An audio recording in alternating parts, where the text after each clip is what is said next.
نبویہ سے تو یہ مقام بھی شہداء کو ملا سب سے زیادہ۔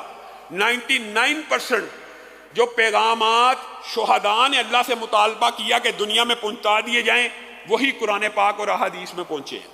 عام اولیاء اللہ انبیاء کا کہ واقعات اس طرح صراحتاً نہیں ملتے، ہاں شہید کا واقعہ ملتا ہے۔ ان شہداء نے بھی اللہ رب العزت کی بارگاہ میں جا کے کہا کہ نبی کریم کو بھی اطلاع کر دیجئے کہ جب ہم آپ کی بارگاہ میں پیش ہوئے تھے تو آپ ہم سے راضی تھے اور آپ نے ہمارا جو اکرام کیا، اے اللہ ہم آپ سے راضی ہو گئے ہیں۔ تو رسول اللہ صلی اللہ علیہ وسلم نے ان کا یہ پیغام بھی صحابہ کو پڑھ کے سنایا۔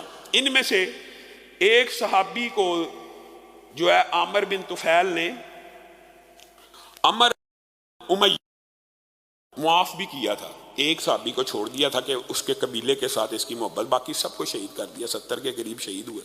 ان اکیلوں کو چھوڑ دیا اور ان کو کہا جا میں تجھے آزاد کرتا ہوں، تیرے پہ احسان کرتا ہوں، تجھے آزاد کرتا ہوں۔ اور یہی وہ صحابی ہیں جنہوں نے بعد میں سارے کے سارے واقعے کی داستان دیگر صحابہ کو، رسول اللہ صلی اللہ علیہ وسلم کو جا کے سنائی۔ یہ بھی یہی بیان کرتے ہیں کہ جس وقت یہ سارا معاملہ ہو رہا تھا تو عامر بن طفیل نے ایک صحابی کے، پھر کرامت ولی کی بات آ گئی، عامر بن طفیل نے ایک میت کی طرف اشارہ کر کے کہا یہ کون ہے یہ شخص؟